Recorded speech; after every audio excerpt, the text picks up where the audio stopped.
Sejam muito bem-vindos ao BravaCast, aqui direto de Balneário Camboriú. Meu nome é Rodrigo Gonçalves. Eu sou a Paola Gonçalves, sejam muito bem-vindos. Mais um episódio, né? Mais um episódio, e hoje um episódio super especial, não é? Um convidado extremamente especial. Nós temos um convidado hoje que nós acompanhamos ele pelas redes sociais há um tempo já, né? Somos fã do trabalho dele. Com certeza. Fala um pouquinho dele aí. O nosso convidado de hoje, ele é formado em Medicina pela Univale. Ele fez pós-graduação em Medicina do Esporte, Nutrologia e Endocrinologia. Atua com saúde preventiva e performance. Atende todos os públicos e desenvolveu um sistema de atendimento e acompanhamento com seu sócio Olegário, que é nutricionista. E trabalham juntos nesse esquema desde 2017. Eu tô falando do Dr. Marcos Stack. Seja muito bem-vindo, doutor. Obrigado. obrigado pelo convite. Boa noite. Muito legal. Prazer estar aqui, cara. No nosso podcast. Pra gente trocar uma ideia aí. É isso aí. A respeito de umas coisas legais. Que legal. Obrigada a você que aceitou de vir aqui. É o nosso primeiro convidado, olha só. Vai entrar pra nossa história. É isso aí. Legal. Bom, fazer uma aqui introdução, né? Que hoje a gente vai começar no primeiro episódio. Se você ainda não assistiu, tá aqui, assista esse primeiro episódio. Falamos sobre o profissional do futuro. E hoje nós convidamos o doutor também, que a gente vai entrar um pouco nesse assunto do profissional do futuro. Para dar uma breve resumida, né?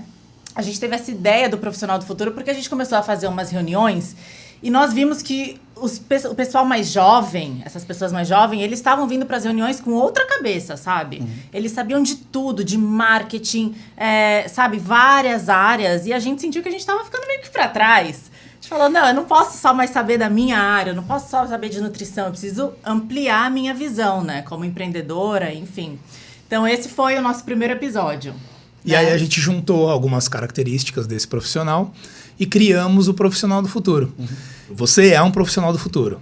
Então, nós decidimos convidar você para a gente juntar tudo, a sua área, e falar sobre o profissional do futuro. Perfeito.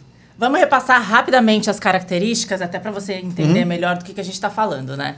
Então, ele tem 10 atributos. Certo. Vou começar, então. Primeiro atributo, ele entende de marketing digital. Ele conhece, ele está inserido já nesse mercado do marketing digital, que é fundamental, né? Número 2, ele é empreendedor. Ele é empreendedor. Ele pensa como empreendedor. E quando a gente é empreendedor, dá aquele medo. E ele vai com medo mesmo. Não dá aquele frio na barriga? Você sabe, né? De dar aquele passo à frente. Terceiro. Número 3, ele lê. É um cara que lê, é um cara que faz cursos, é um cara que está ali antenado. Um cara ou uma mulher, né? Não apenas sobre a área dele, né? Mas de outras áreas também. É um cara interessado em evoluir, aprender sobre outros assuntos. Número 4, ele se cuida, faz exercícios, cuida da alimentação, cuida da mente também, né? Saúde mental, faz meditação, né? Não é só exercício e treino. Número 5, ele tem atitude. Ou seja, ele pode ser um cara inteligente, ferrado, mas se ele não tiver atitude de colocar a coisa para andar, de ir para cima, nada vai acontecer. Número 6, é excelente na sua profissão. Tem destaque na sua profissão. Número 7, ele foca em ativos, não em passivos. Boa. Sabe o que eu tô falando, né? E esse profissional, ele não gasta dinheiro com besteiras. Legal. Esse profissional também tem uma renda extra, né? Não depende de apenas uma fonte de renda. Ele também tem conhecimento sobre economia e investimentos. E fala inglês fluente. Legal. Esses são os 10 atributos do profissional do futuro. Show de bola. Que Isso bom aí. que eu me encaixei aí. Sim. Em alguns, por sinal, não apenas em um. Mas a gente vai começar falando com você pelo número 4, que seria isso de se cuidar, de fazer exercício, Legal. toda essa parte de nutrição, de você cuidar do seu mental também, né? Eu sei que o Rodrigo já falou, mas explica um pouquinho para nós, assim, quem que é o seu público hoje em dia? Eu comecei a trabalhar com isso quando estava lá no início das pós-graduações, então o meu público ele era completamente diferente. Era um público mais atleta, galera principalmente do fisiculturismo, e isso com o tempo foi mudando. Foi mudando porque eu fui mudando a minha visão a respeito do negócio e a respeito do que eu fazia e do que eu conseguia promover de saúde dentro do consultório. E por eu querer focar também em um público diferenciado. Então, hoje eu tenho poucos atletas dentro do consultório. Os poucos que a gente tem São atletas que não são só atletas, que justamente acabam desenvolvendo outras habilidades e nos buscam não só pela performance esportiva, mas por performance em todas as áreas da vida, mas pensando em saúde também, em longevidade. E 90% hoje do nosso público é a galera que quer melhorar a performance, principalmente de trabalho, e melhorar a qualidade de vida. É um público que já se preocupa muito mais com saúde preventiva do que com saúde curativa e que pretende, que se dá conta de que está envelhecendo e que precisa envelhecer com saúde de alguma forma. Independente da idade, seja a galera da faixa etária dos 20, 30 anos ou o pessoal de 40, 50, 60 que a gente também atende. A gente tem algumas crianças que a gente atende no consultório, daí já crianças atletas assim que estão inseridas em alguma modalidade esportiva e que estão despontando nessa modalidade, que precisam de um suporte diferenciado. Ai, que legal. E a gente tem algumas pessoas doentes dentro do consultório, realmente, né? Não é só a parte preventiva, mas que é uma galera que já entende o papel do estilo de vida e o impacto disso na sua própria doença e que quer mudar o estilo de vida ou já está mudando e precisa de uma orientação de como fazer isso da melhor forma, justamente pensando em longevidade, pensando em viver mais e viver melhor. Nossa, que legal. Então, as pessoas estão cientes, então, dessa prevenção. Sim. Que elas Esse é o precisam futuro, se né, cuidar. Eu acredito que isso vem de uma mudança de conscientização, assim, geral, né? De se bater muito em questão de saúde preventiva, em rede social, a gente vê muito isso. Eu bati muito nessa tecla durante muito tempo, justamente para tentar mudar essa mentalidade. As gerações mais novas, elas acabam se preocupando um pouco mais com isso do que a geração dos nossos pais, nossos avós. Sim. E fundamental, eu acho que é esse papel de, querendo ou não, de marketing digital, né? De mostrar o que está sendo feito e o que pode ser feito de uma forma diferente. Então, a gente tem um papel educativo muito grande com rede social hoje, que acaba mostrando para as pessoas algo que às vezes elas não se dão conta que estão precisando. Sim. E aí acabam procurando por conta disso.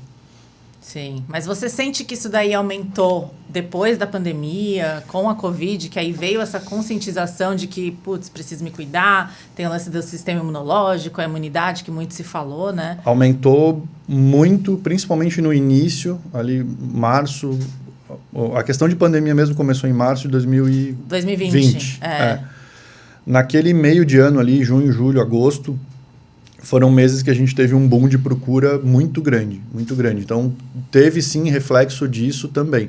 Mas já era algo que vinha crescendo ao longo do tempo. Assim, diria que uns 2 anos antes. E talvez ali naquele momento, com esse estopim, acelerou essa curva de crescimento. Sim. Não foi o único responsável, isso já vinha mudando, esse público já vinha mudando para a gente, mas o fato de ter uma doença e de as pessoas se sentirem fragilizadas no âmbito geral, assim, de todo mundo ver que não adianta fazer muita coisa, do ponto de vista curativo, deixou todo mundo com medo e se preocupando mais e querendo ir atrás de ter mais saúde, independente de estar doente ou não. Nossa, que bom, né? Que bom. E quais são os pontos que você acha que são mais importantes para que as pessoas fiquem atentas, assim, com relação à saúde, bem-estar? Eu acho que isso é uma coisa que vai mudando ao longo do tempo na cabeça das pessoas. Provavelmente vocês tinham um pensamento relacionado à saúde diferente há 10 anos atrás do que tem hoje. E isso é verdade. A gente observa na gente mesmo e acaba observando nos outros também. Uma coisa que a Paola falou que eu acho interessante, que está aí nos atributos, é a questão de preocupação com saúde mental. Sim. Que é uma coisa que, para muita gente, se tu falar em saúde mental, falar em acompanhamento de psicoterapia ou qualquer coisa assim, ainda é um tabu e as pessoas ainda acham, tipo, não, isso é coisa pra gente louca e tal, não é pra mim, tá tudo bem. Psiquiatra é coisa de louco, É coisa de louco, coisa de louco. Não é pra mim, eu tô bem. A gente pega paciente às vezes no consultório, pô, tu tens um perfil de ansiedade? Não sou ansioso, mas a pessoa tá ali que, assim, não consegue parar quieto, não consegue parar de falar. Cara, tá na cara que a pessoa tem, assim, um perfil de funcionar mais ansioso. E ninguém se dá conta disso, né? O acesso à informação muito rápida que a gente tem hoje, com internet, com rede social e tudo mais, faz com que todo mundo fique mais ansioso e querendo respostas cada vez mais rápidas para coisas que às vezes não são assim. Sim. Hoje eu vejo um impacto muito grande de saúde mental nessa questão de importância disso para a longevidade. E justamente porque todo mundo tem um perfil de ansiedade assim, generalizado, a galera é muito estressada, todo mundo trabalha muito e é bombardeado com informação o tempo inteiro. Então, mesmo quando a pessoa não está diretamente trabalhando na área dela, ela está sendo bombardeada com algum tipo de informação, porque hoje o entretenimento é o cara ficar rodando um feed de rede social e vendo tudo que está ali. Não é mais televisão como era 20, 30 anos atrás. Sim. Isso começa a criar um tipo de padrão de informação do que está chegando ali que é irreal. Então, todo mundo acaba consumindo coisas, padrões de beleza, por exemplo, que assim não existem. São fotos com 50 horas de edição e que a pessoa acha que tirou no espelho e colocou ali, não é verdade. Mas também informação que a gente viu, com pandemia. Cara, tu não sabe em que acreditar, porque é informação de todo lado, não sabe o que é real, o que não é. E isso acaba minando a saúde mental das pessoas, assim, de uma forma bem, bem intensa. E a gente viu isso. Isso eu vi muito mais nessa época de pandemia do que a parte de saúde física e de procura. Isso foi uma coisa que chamou mais atenção. E, claro, falando em aspectos de saúde física e preventiva, né? A principal, alimentação saudável e que não necessariamente precisa ser o cara fazer dieta pesando a comida todo dia. Fazer melhores escolhas, eu diria, em questão de escolhas alimentares e atividade física. Sedentarismo hoje talvez seja o hábito que mais desenvolva doença no médio e longo prazo, doença não transmissível, doença crônica, e que mais impacte negativamente na saúde e na longevidade. Então, o cara deixar de ser sedentário, ter um padrão de alimentação legal, cuidar da saúde mental, para mim, são os três pontos principais. E claro, né, vai envolver outras coisas. Por exemplo, dentro da saúde mental, a gente vai ter qualidade de sono, vai ter essa coisa de não ficar exposto muito à tela, informação e tal. Dentro desses 3 pilares vai se desdobrar muita coisa, mas eu diria que esses 3 são os principais. Legal. Caramba, Legal. eu até escrevi hoje na minha rede social sobre isso, assim, né? Por exemplo, que nem a alimentação. Na verdade, está tudo envolvido. Parece que a gente parou de cuidar da gente, né? Fica nisso de rede social, de não sei o quê. Por exemplo, anos atrás, quando a gente era pequeno, né? Quando a gente era menor, não tinha tanta junk food, não tinha tudo isso. Então, acho que os problemas também daquela geração não eram como hoje, né? Por exemplo, a questão de obesidade, diabetes, todas essas patologias que estão se desenvolvendo por causa do sedentarismo, que é consequência de você estar sempre preocupado com o trabalho, ou essa cobrança das redes sociais que tal pessoa tem tal corpo e vai te deixando ansiosa. A questão da junk food também, que tipo, é muito mais fácil você comprar um negócio. Antes a gente cozinhava, tinha horário de almoço, né? Nossas mães, nossos avós tinham que fazer comida e tal. Então era mais fácil isso, que nem você falou de pesar. Não é necessariamente pesar a comida todos os dias, mas se você mudar pequenos hábitos, né? Se você acordar de manhã, fazer uma meditação por 5 minutos, sabe? Você já começa a ir mudando alguns padrões na sua vida, né? Sim. Essa questão de junk food foi uma coisa que piorou muito com a pandemia. Justamente porque, cara, a gente não viu tanto aqui no Sul, mas se vocês pegarem em São Paulo, por exemplo, a galera ficou trancada em casa pedindo iFood, né? Sim. Então, assim... Tá fácil, né? Tá fácil. Existe opção saudável ali dentro? Existe. Eu acho que teria que ser o contrário, porque se a pessoa tá em casa, tem tempo para cozinhar. Exatamente. Então vamos pra cozinha. Exatamente. Mas uma coisa que eu percebi em pessoas que trabalham em empresas e tudo mais é que eles perderam a questão do horário de trabalho. Então, quando o cara se deslocava para o trabalho e ele tinha o ponto para bater ou o horário para trabalhar, era aquilo ali, ele ia para casa e deu. A partir do momento que ele está trabalhando de casa, o que acontece é que ele perdeu isso. Ele está trabalhando da hora que ele acorda até a hora que ele vai dormir. E a exigência aumentou muito também por conta de empregadores. A gente tem pacientes que trabalham em empresa, em multinacional e tal, e foi uma queixa deles. Falaram, cara, a gente não tem mais horário, assim, a gente acorda, está fazendo reunião, e a reunião até a noite. E os empregadores, eles se deram conta que as pessoas ficaram mais produtivas em casa do que elas eram na empresa. Então, assim, para que eu vou deixar voltar para a empresa? Fica mais produtivo em casa. Está trabalhando mais horas, está me dando menos custo, é muito melhor. Sim. E nisso aí o pessoal se perde. Daí não dá tempo de fazer nada mesmo. O cara está vivendo para o trabalho, dentro de casa, e cara, vai pedir. E por mais que exista opção saudável dentro de um iFood da vida, a pessoa não vai pedir opção saudável.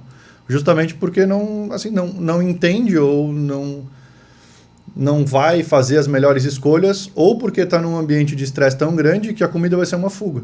Vai ser uma fuga do tipo, é a hora prazerosa do meu dia, eu vou comer o que eu gosto de comer, independente se isso está me fazendo bem ou não. Mas a conta chega, né? Chega.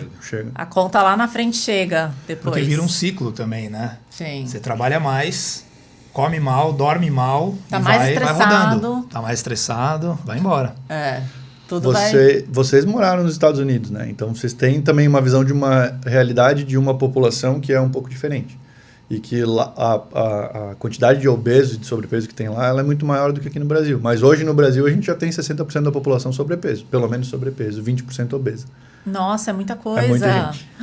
60%. Isso só vai aumentar. Nossa. Por mais que exista um apelo e todo mundo se preocupando muito mais e tal, vai aumentar. A tendência é só aumentar. Nossa, e com isso vem, né? Doenças. Vem. E isso acaba onerando tudo, né? Tudo e todo mundo.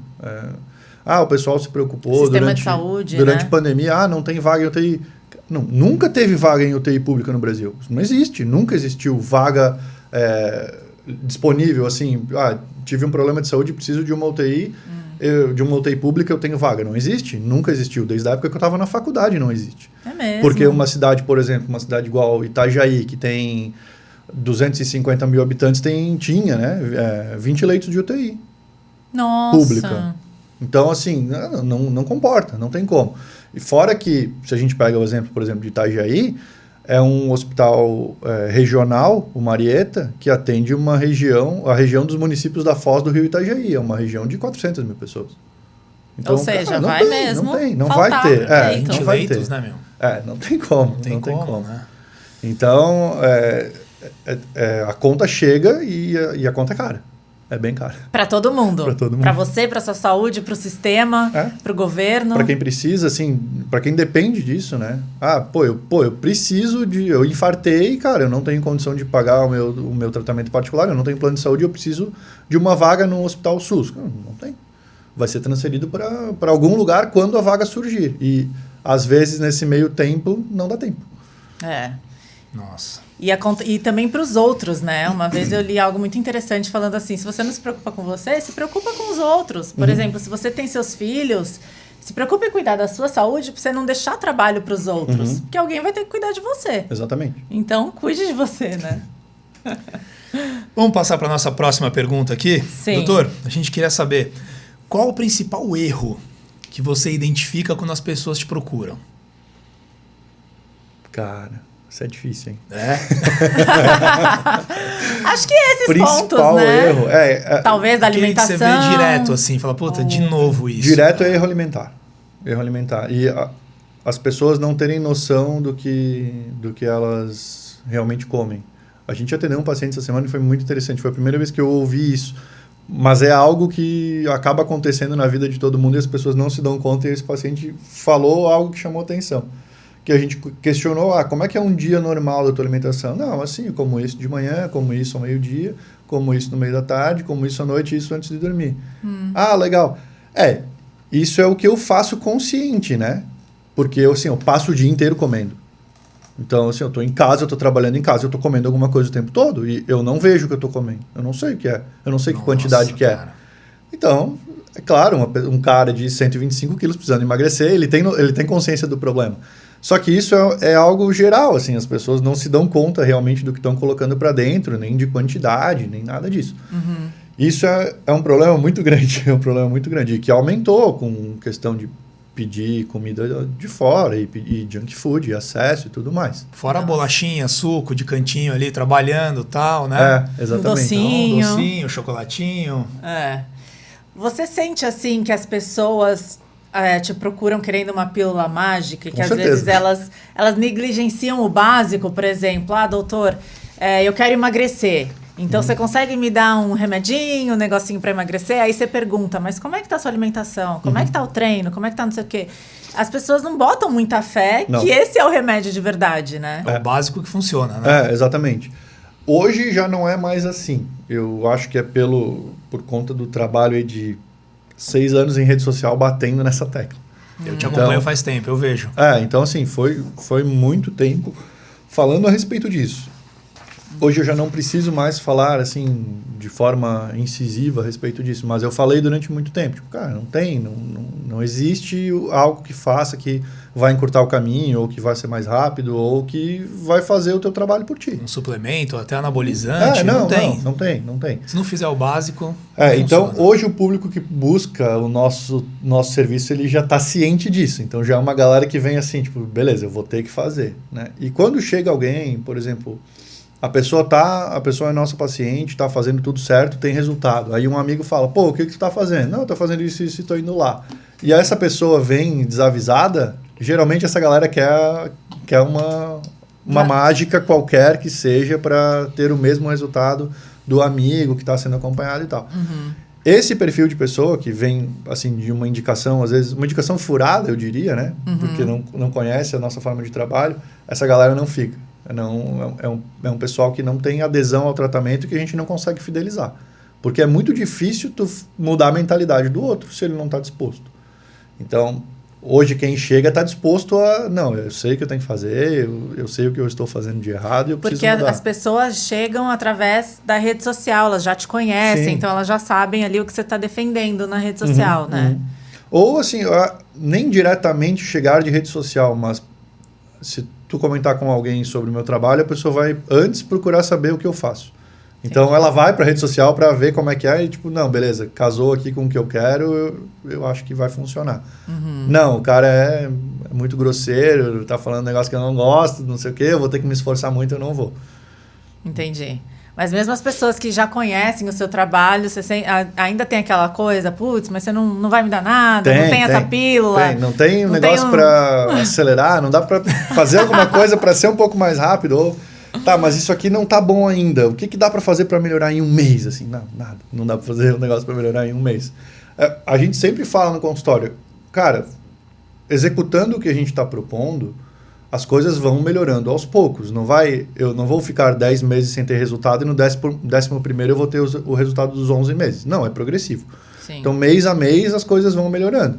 Mas não adianta chegar no 6º, 7º mês de acompanhamento e dizer, não, agora eu quero ter o resultado de 1 ano em 1 mês. Não vai acontecer. Não vai acontecer. O resultado de 1 mês em 1 mês. Não tem como ser diferente. Sim, querer cortar caminho, né? Não tem como. Não tem como. Tem pessoas que respondem de uma forma até mais rápida ou que a gente observa que é acima da média e a gente costuma falar isso. Ó, o teu resultado está acima da média, está acontecendo de uma forma que a gente não esperava, é melhor do que o esperado, mas não vai ser sempre assim, vai chegar um momento que vai lentificar.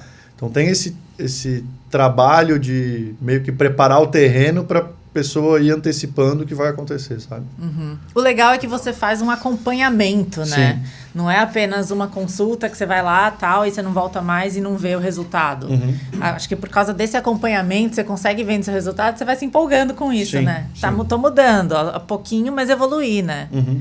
Que no dia a dia a gente não vê a nossa evolução. Não então... vê. A gente vendo ali os pacientes a cada 3, 4 semanas é bem diferente. A gente consegue perceber, consegue mostrar em números, né, dentro das avaliações que a gente faz, mas consegue a gente olhar no paciente o que realmente está mudando no período, mês a mês, ou a cada 20 dias que for.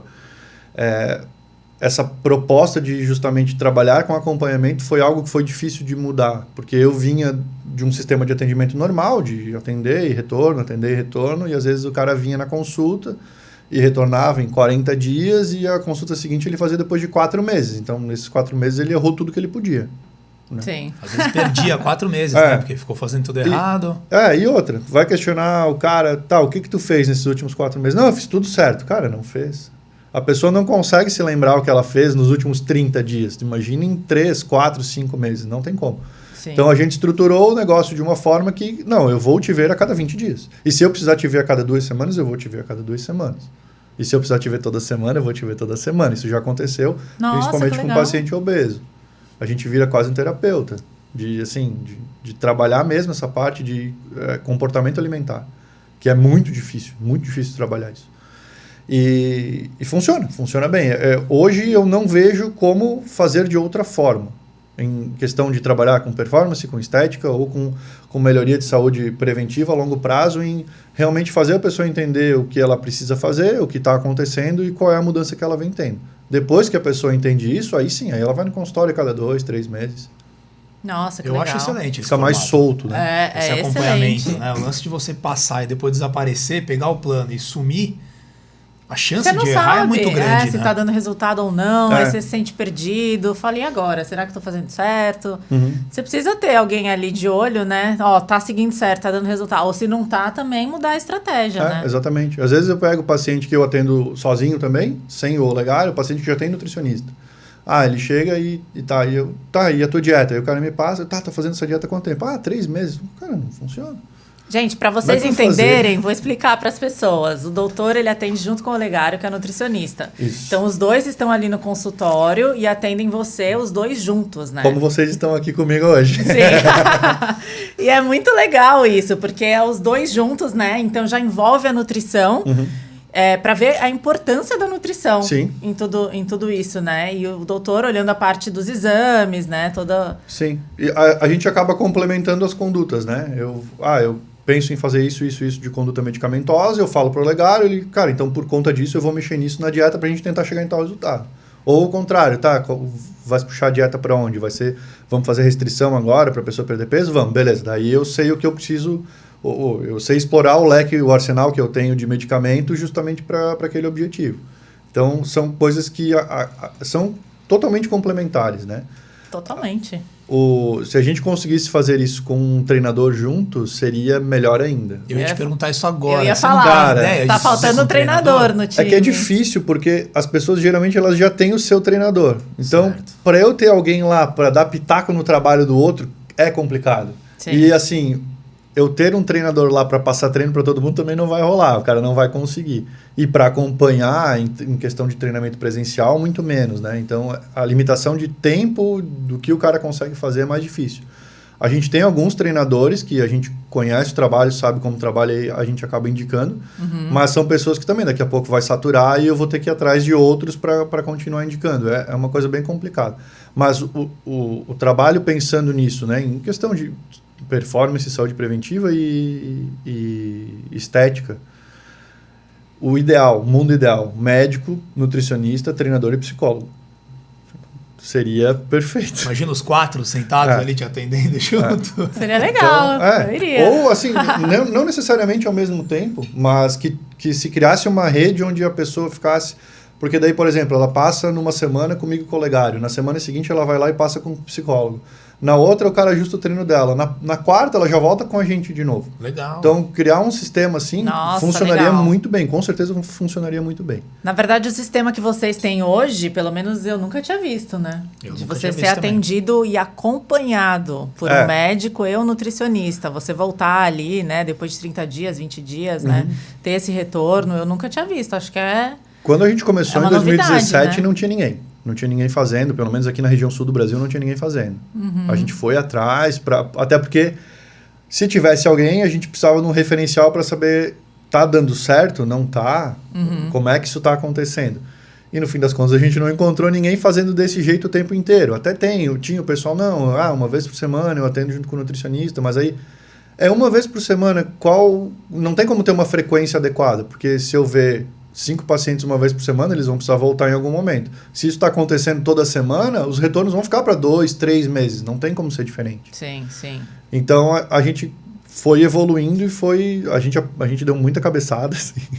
A gente fez muita coisa que, assim, não tá dando certo. É o perfil empreendedor que nós falamos aqui. Né? Cara, normal.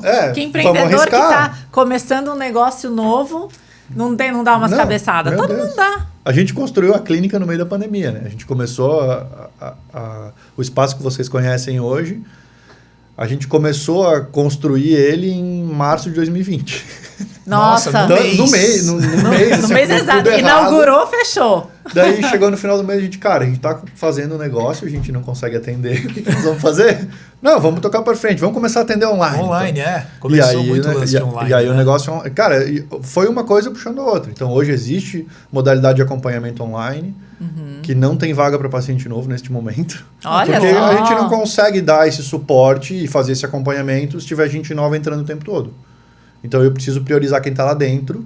E se essa pessoa tiver alta ou não vou renovar, não vou acompanhar, aí eu consigo chamar alguém. Consigo pegar alguém de uma lista de espera que a gente tem e colocar lá para dentro. Não, mas a gente vai falar com você sobre esse online, vai ficar para parte 2, que a gente quer saber tudo. Eu vou fazer do marketing a online. última pergunta pro doutor desse assunto. Tá. E aí depois a gente vai passar para a parte do bodybuilding. Pra galera que curte um treino pesado. É verdade. Galera que curte dieta, que curte os hormônios, Boa. que estão esperando aí também esse assunto. É verdade, vai. Hoje em dia, nas redes sociais, a gente vê um debate grande sobre os médicos falando sobre exames. Então, tem médicos que te viram de cabeça para baixo. E tem médicos que falam, cara, basta um exame físico e exames complementares. Qual que é a sua visão sobre isso? Eu sou o médico da segunda frase aí. Exame físico mais complementares. Não que baste isso, mas o exame complementar, como o próprio nome diz, ele é complementar. Então, ele vai complementar alguma suspeita que eu tenha, justamente conversando com a pessoa, examinando ela. Ou vendo, enfim, conversando e vendo o que está acontecendo. O profissional que, por exemplo, vai te pedir uma lista de 120 exames, ou ele não sabe o que ele está procurando, ou, eu já vi acontecer e não é infrequente, o cara vai ver uma alteração no exame e ele não sabe o porquê que aquilo está ali e ele não vai saber explicar aquela alteração para a pessoa. Mas e aí, faz o quê? E aí entra na questão dos profissionais que tratam o valor de exame. Porque, por exemplo, eu estou te acompanhando, eu sei o que está acontecendo, eu sei o que a gente está fazendo, o que tu está usando de medicação, conheço tua história, a gente te virou do avesso.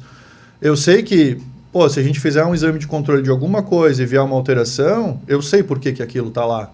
Eu sei se eu vou precisar atuar em cima daquilo ou não.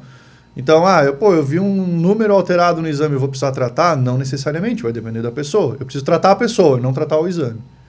Então, o exame complementar, seja ele laboratorial, o exame de imagem, ele sempre vai ser complementar.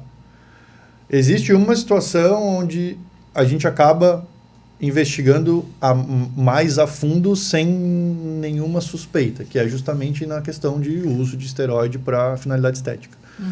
Então, pensa na seguinte situação.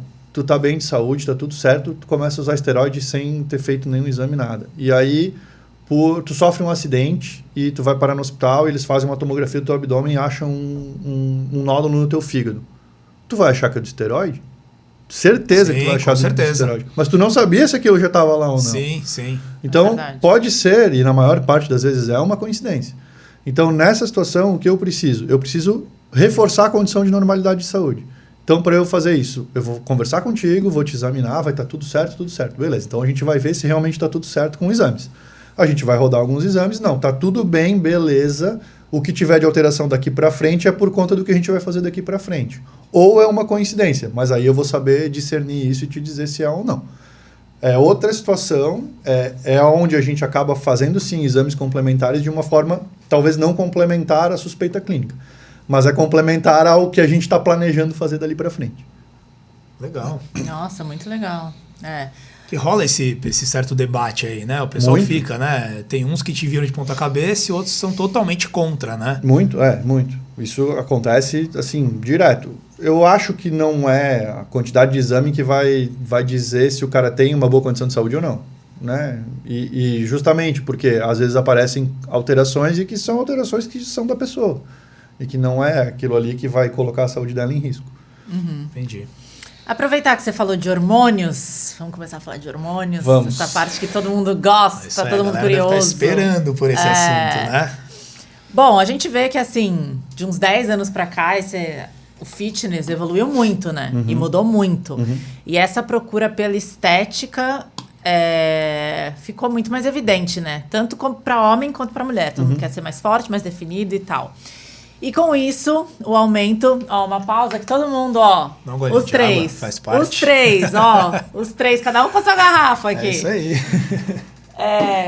E todo mundo... E começou esse uso muito grande, né, de anabolizantes e tal, por pessoas que não são atletas. Às vezes meninas, homens jovens, que assim, não precisaria. Que você olha e você fala, putz, não teria necessidade. Por que você está usando esse hormônio? Por que você está fazendo isso e tal? Isso, você vê esses casos assim? Isso todos acontece? Os dias. É mesmo? Cara, eu acho que aumentou muito. Aumentou? Muito. Ou aumentou, ou essa galera que talvez fazia isso de uma forma mais escondida, hoje é mais aberto. É normal, né?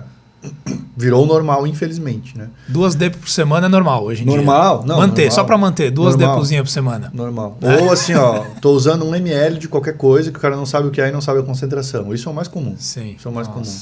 E aí é aquela coisa, né? Produção de laboratório clandestino e vender legal e bababá, e sem fiscalização, e sem controle, com risco de contaminação e com risco de falsificação, e os riscos eles vão aumentando, né? E infelizmente é comum. Assim, todos os dias eu recebo alguém que hoje, pelo que eu falo em rede social, eu tenho uma quantidade grande de pacientes que vêm, eu tô fazendo coisa errada e eu preciso corrigir. Sabe que tá fazendo coisa errada. Eu vi lá que tu fala isso e tal, e eu tô fazendo desse jeito, e eu me dei conta que eu tô fazendo tudo errado e eu preciso de acompanhamento. Vou tirar tudo, vai parar tudo. Não é bem assim que o negócio funciona, né? A gente tem, sim, o público atleta, né? A galera que vai acabar usando de uma forma ou outra. O meu papel é tentar cuidar da saúde dessa pessoa da forma que eu posso. Seja trocando as drogas underground por droga legalizada, ou seja, orientando o cara realmente na interrupção, e vamos parar e vamos ficar um tempo sem, e depois fazer de novo, ou nunca mais fazer de novo. Aí vai de cada um, né? Isso é muito individual. Mas você vê que tem esse abuso. Tem. Pessoas... Abuso e, assim, as pessoas que... Na minha concepção hoje, o esteroide ele deveria ser a cereja do bolo. O cara está fazendo tudo certo e ele vai entrar com algum recurso extra para ele ter um resultado que ele não conseguiu conquistar até então. Que, na verdade, os atletas, eles fazem isso. As pessoas ou deveriam, não sabem. Né? Ou deveriam. Mas, assim, normalmente, eles seguem a dieta, o treino, tudo certinho. Aquilo ali é um complemento. E o que eu vejo na prática e no dia a dia das pessoas é justamente o inverso. O cara passa a usar esteroide para fazer menos a dieta e para treinar menos. Aumenta a dose para comer pior. Ou começa a usar, porque se eu usar eu vou ter um resultado melhor, então se eu tiver um resultado melhor eu não preciso caprichar tanto no resto.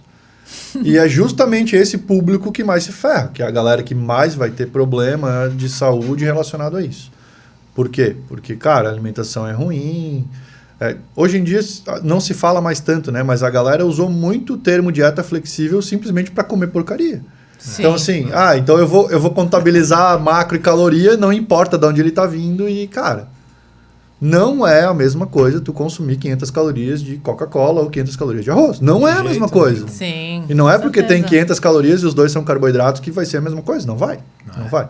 Então, isso foi uma coisa muito ruim durante muito tempo, usar a ideia de dieta flexível para comer qualquer coisa, e nesse contexto, no fisiculturismo, teve muita gente usando esteroide para fazer isso. Para vou comer qualquer coisa, então, e vou usar muita coisa para desfazer o efeito ruim que eu teria com a alimentação se eu não estivesse tomando esteroide. E, cara, é comum tu ver... Para o estrago não ser tão grande. E é comum, assim, ver as pessoas que... Tu olha pro físico delas, e eu até falo isso às vezes no meu Instagram, cara, tu não parece que treina. Então, assim, por que tu tá usando isso? Se não parece nem que tu treina. Que não tem uma rotina, não tem... guri de 70 quilos que treina... Eu já treino há 10 meses e acho que eu preciso usar alguma coisa. Cara, não precisa, assim, 10 meses não é nada. Não, e às vezes um guri, igual você falou, guri novinho, de 19, 20 anos, que já tá tomando aí um monte de coisa que... Agora uma pergunta que eu nem tinha pensado. Peraí, rapidinho, só uma coisinha. Outra coisa, doutor, que assim, eu vejo demais é abuso de dosagem e de tempo. De tempo, sim. Porque assim, os caras não param mais. Não existe mais, vou fazer um ciclo, vou fazer uma TPC. Não, você vai direto. É 2, 3 anos ali tomando direto. E acaba se criando um vício mais psicológico do que qualquer outra coisa. Do ponto de vista de o cara tá usando muita coisa, ou tá usando uma dose alta. Vamos botar, o cara tá usando, sei lá, 2 gramas de esteroide por semana. O cara tá acostumado com uma testosterona na corrente sanguínea dele de 5.000, 6.000. Se eu voltar essa testosterona pro normal, e mesmo que ela fique dentro do normal, 500, 600, o cara vai ter sintoma de testo baixa. Porque ele passou 1 ano, 2 anos acostumado com o negócio a milhão. Então, isso tem, sim, impacto em sistema nervoso central e no cérebro, direto e indireto. Direto de alterar densidade de neurônio de algumas regiões cerebrais, alterar a secreção de neurotransmissores, e indireto do cara se sentir um merda quando ele para, quando ele diminui a dosagem, e tipo, cara, eu não vou diminuir, eu vou continuar usando porque eu me senti o super-homem e eu quero me sentir assim o tempo todo. Nossa. É complicado. E aí tu cria um ciclo vicioso. Um ciclo vicioso que é muito difícil quebrar. Precisa acontecer alguma coisa. O cara precisa tomar um susto, geralmente é o que acontece. Ou sei lá, o cara decide, eu quero ter filho e eu sei que não vai dar. Então eu vou parar. Sim. Eu sei que eu preciso parar, beleza. Daí vai, faz e tal.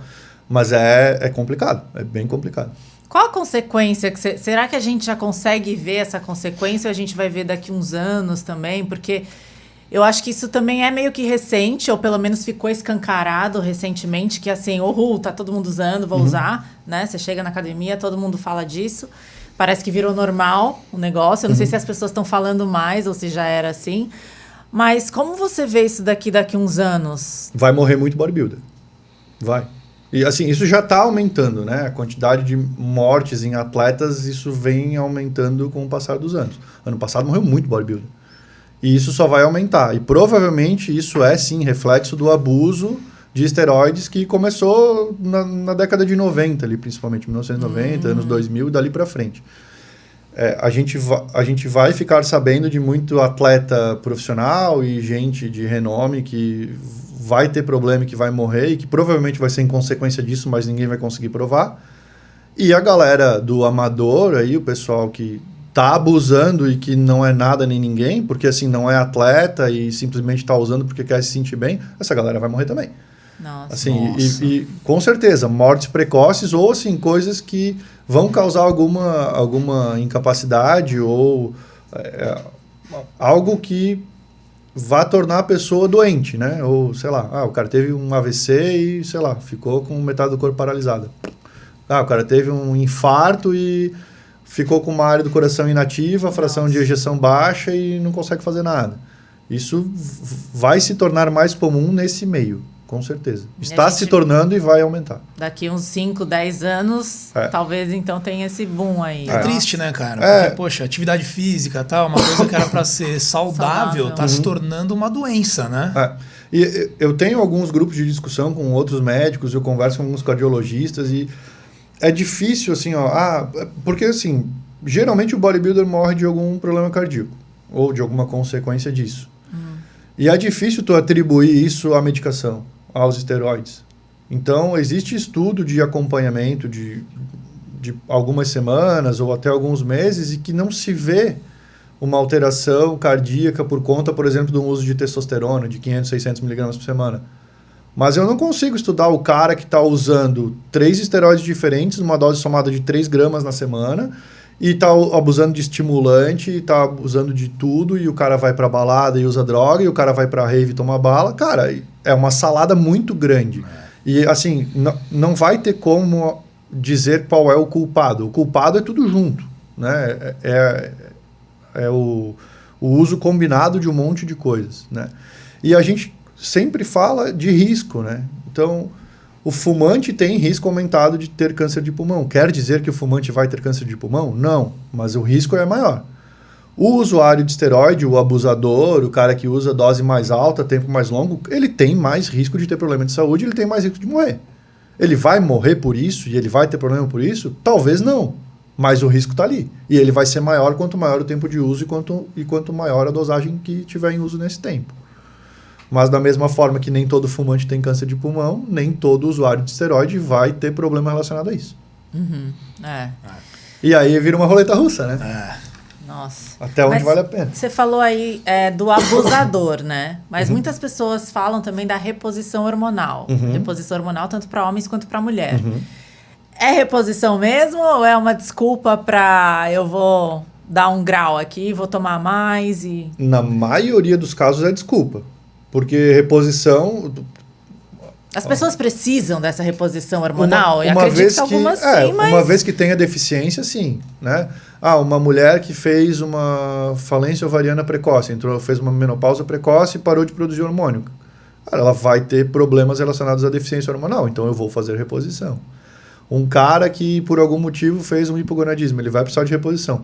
O próprio uso crônico de esteroide. Pô, o cara fez uma atrofia de testículo e eu não consigo reverter aquilo, ele vai precisar usar testosterona, mas é numa dose de reposição, numa dose fisiológica.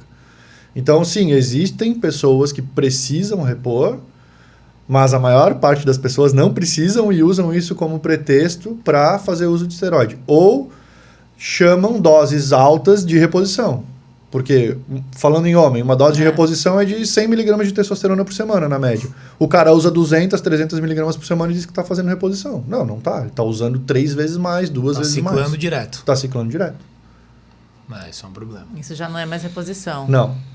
Entendi. Não. E até porque provavelmente não estava faltando antes. Por exemplo, para um jovem de 19, 20 anos que está aí, não está precisando repor nada, né? Não, se ele estiver precisando repor nessa idade é porque ele tem alguma doença que cursa com hipogonadismo, com deficiência hormonal. Mas geralmente na adolescência, se a gente diagnostica isso, é o cara que vai ter puberdade tardia ou não vai ter desenvolvimento puberal e aí se entra com o tratamento adequado.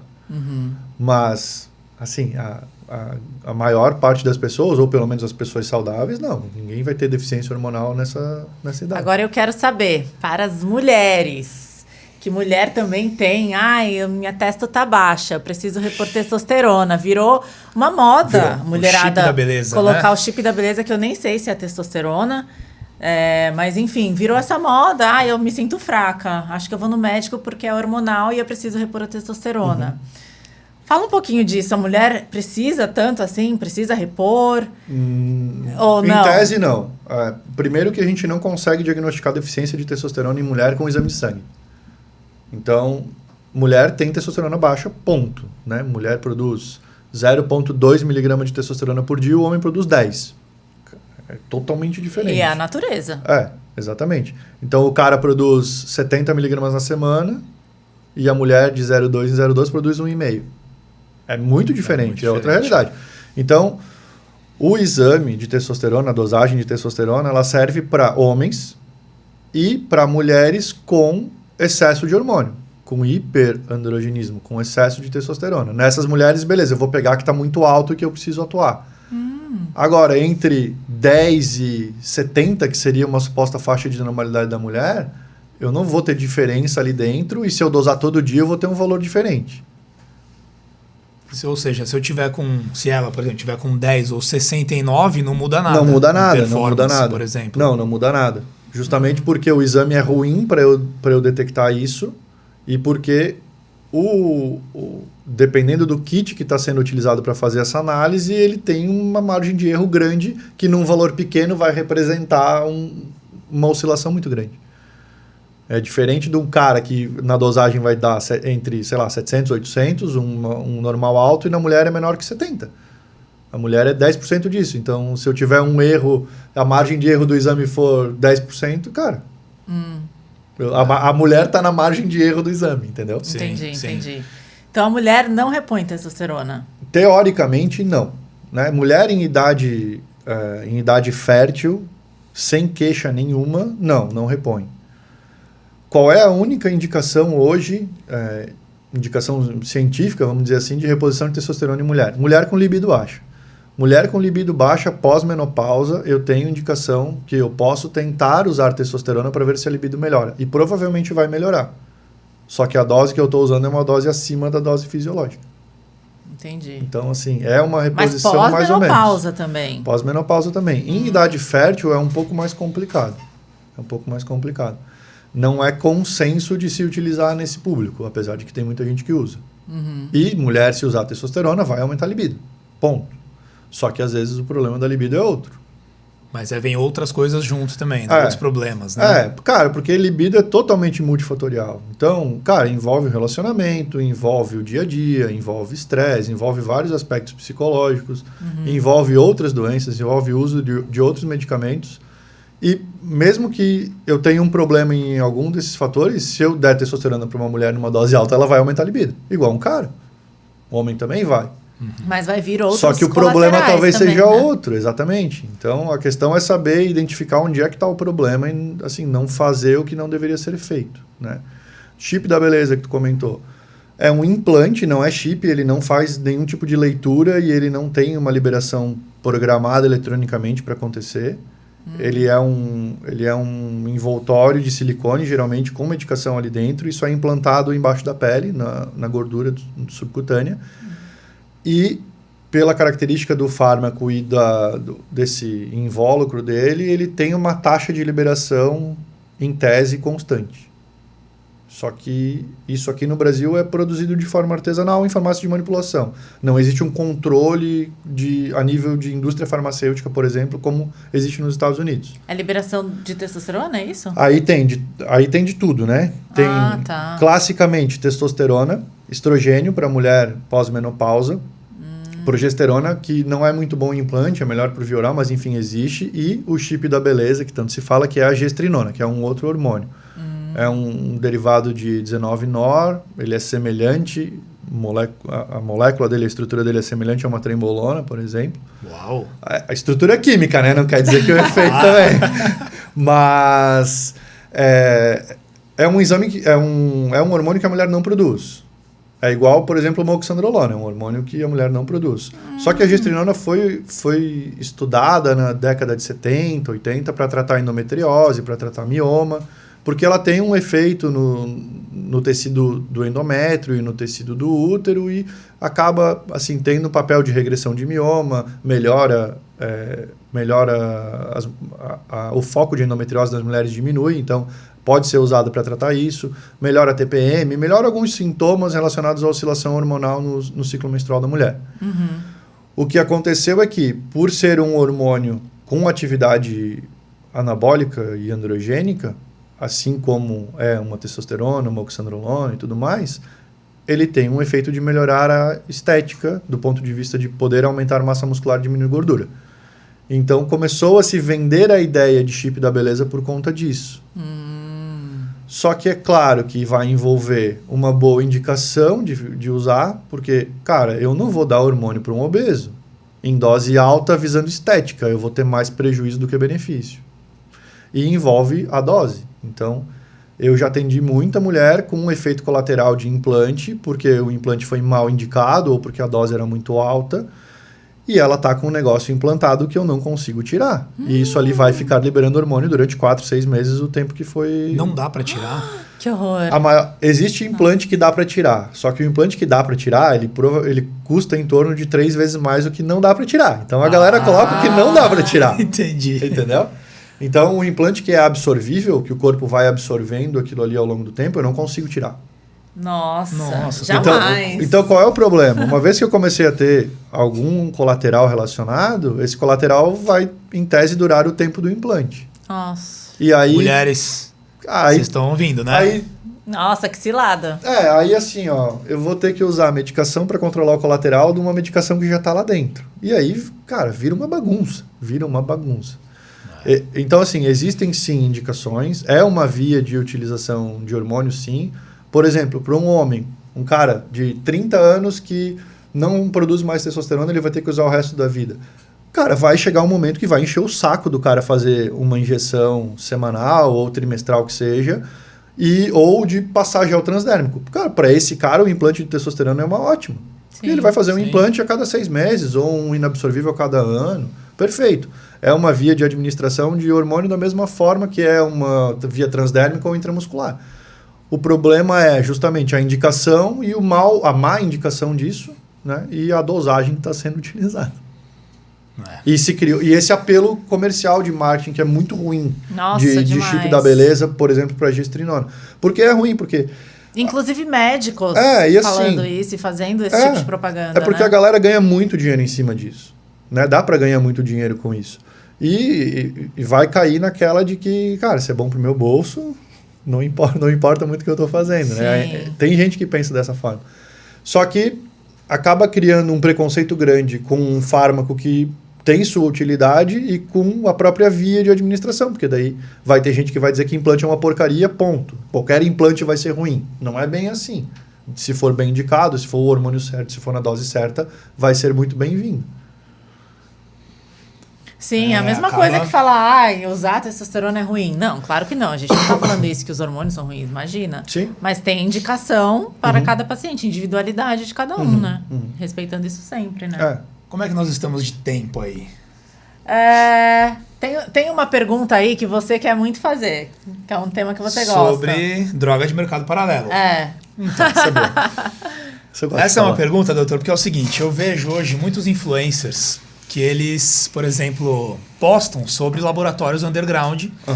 Inclusive, tem até cupom de desconto para você comprar droga de mercado paralelo. O que você acha disso?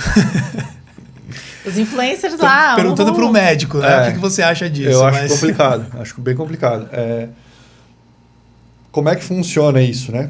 Essa matéria-prima vem de algum lugar para o cara produzir. E ela vai vir de algum país que tenha laboratório de produção de esteroide, que não são todos os países do mundo, são alguns. Mas China, Índia, Marrocos, alguns lugares assim que... Só para o pessoal entender, drogas de mercado paralelo seriam laboratórios... de produção clandestina. Clandestinos, certo. Então, alguém vai ter que trazer essa matéria-prima para o Brasil, alguém vai ter que botar isso dentro de um laboratório ou de uma cozinha e cozinhar, e fazer a mágica acontecer. Qual é o problema? É que são ambientes que não tem nenhum tipo de controle sanitário ou de fiscalização ou de controle de qualidade, nada disso. Em algumas vezes, nem o próprio laboratório ou a própria pessoa que vai produzir isso tem confiabilidade que a matéria-prima que está chegando para ela é realmente o que ela quer. Porque isso veio desviado de algum lugar. Isso não é uma compra legalizada e não está entrando legalizado no Brasil. Então, assim, o problema já vem de antes. Então, beleza. Daí o cara vai fazer isso num ambiente que não é estéril, que não tem controle, que não vai ter controle de qualidade. Geralmente é uma pessoa que não tem formação para isso e vai produzir uma parada oleosa para a galera injetar. O que existe de evidência de que a gente sabe? Existem estudos de apreensão de esteroide clandestino em diversos países do mundo e no Brasil. No Brasil, talvez tenha o maior estudo de maior apreensão feita com 3.000 e cacetada fármacos diferentes. Nossa. E o que se viu é que os índices de contaminação, falsificação e adulteração eles chegam a perto de 50%. Nossa, então, é muita assim, coisa. Qualquer risco de 50% tu não vai se submeter. Vamos dizer, sei lá, coloca a tua mão aqui, eu vou bater com uma faca de olho fechado, eu tenho 50% de chance de acertar. Tu vai fazer? Não, mas as pessoas fazem. Então, assim, as pessoas se submetem a um risco que talvez elas não saibam ou talvez elas estão sendo ingênuas de achar que é um risco baixo, porque não é. Quais são os riscos? Essa é a minha pergunta. Abscesso. De contaminação, pensando em contaminação. Contaminação de bactéria, né? Bactéria de pele, bactéria da pessoa que está manipulando, cabelo, proteína, uso de óleo que não é óleo próprio para fármaco injetável, então às vezes a galera usa óleo de cozinha. Trocar o fármaco, né? Por exemplo, uma Durateston, que são 4 tipos de testosterona, o cara trocar uma dali de dentro por qualquer outra coisa. Eu já vi estudo com troca de um éster de testo por corticoide. O cara não colocar nada ali dentro, tu tá só injetando óleo. Nossa. Então, assim... Aí você vai fazer os exames, tá lá, não mudou nada. Ou aparece coisa assim, tipo, o cara tem, sei lá, marcador inflamatório muito alterado. O cara tá inflamado por algum motivo, não é só do treino aquilo ali. É porque ele tá injetando alguma parada lá que tá fazendo uma reação que não deveria fazer, né? E, assim, atleta patrocinado e tal, o cara que tem cupom de desconto. Com certeza, o que chega na mão dele é totalmente diferente do que está sendo comercializado. Porque, né? Eu vou fazer propaganda usando o nome de alguém. Eu não vou dar um negócio ruim pro cara usar. Ele pega coisa boa teoricamente boa, ou às vezes até super dosada, uma dose maior do que vem alegada no rótulo, que também não é uma coisa boa, né? Porque às vezes o cara passa a ter colateral achando que está usando 200 mg por semana, ele está usando 600. Porque o negócio tem uma concentração 3 vezes maior. Sim. É possível. E a questão de o sal ali dentro supostamente estar na dosagem certa e ser 100% não reduz o risco de contaminação e de algum outro tipo de adulteração ou uso de óleo que não é próprio para administração intramuscular, enfim. Nossa. E o problema é que, cara, ninguém denuncia isso, né? Porque, assim, qual é a forma de ter um maior controle disso, ou de acabar com isso, ou de... É muito difícil. Precisa ter denúncia em Ministério Público, e o Ministério Público precisa fazer alguma coisa. Mas até chegar lá, cara, é muito laranja envolvido, né? Muita conta no nome de todo mundo, e assim, não tem como, não tem como. Ah, mas e se eu comprar o negócio do Paraguai? Cara, vai entrar de forma clandestina no Brasil. Transporte disso. Geralmente os caras transportam escondido em algum lugar. Daí carro, barco, qualquer coisa assim. Ou vem num lugar que é muito quente, que aquece a medicação e que ela pode perder propriedade, né? Perto do motor do carro, qualquer coisa assim, em algum compartimento escondido. Nossa. Ou vem, sei lá, misturado com qualquer outra coisa, ou o cara que está importando vai pegar aquilo ali, vai misturar com alguma outra coisa para vender, para fazer um lucro maior, né? O laboratório clandestino, o laboratório underground, ele não está preocupado se tu vai ficar monstrão ou não. Ele está preocupado com o lucro dele. Como é que ele vai fazer para ter lucro maior? Ele vai vender qualquer coisa dizendo que ou com concentração menor, ou com adulteração, com o que for possível para baratear o custo para o cara ter um lucro maior. Simples assim. E medicação de farmácia é mais barato que underground. Mas aí tem que passar no médico, fazer os exames e tal, aí exatamente. ninguém quer fazer isso, né? Pra Pegar você receita. comprar. Mas o que a gente falou lá no começo, né, cara? Uma hora a conta vem. Então, assim, se o cara acha caro fazer o acompanhamento para fazer direito, vai ser mais caro corrigir o problema depois. Com certeza vai ser mais caro corrigir o problema depois. É isso aí, galera. Vocês ouviram aí o Dr. Marcos Stack, hein? Encerrou bonito. Encerrou bonito. Com propriedade. Então vamos agradecer os nossos patrocinadores. Ah, é verdade. Quer falar um pouquinho deles? Temos aqui, ó, a nossa camiseta da nossa marca. Ah, é verdade. Eu preciso... Peraí. Mostra aqui pro pessoal. Eu vou pegar... A gente tem um presentinho pra você. Peraí. Pega o presente. Ai.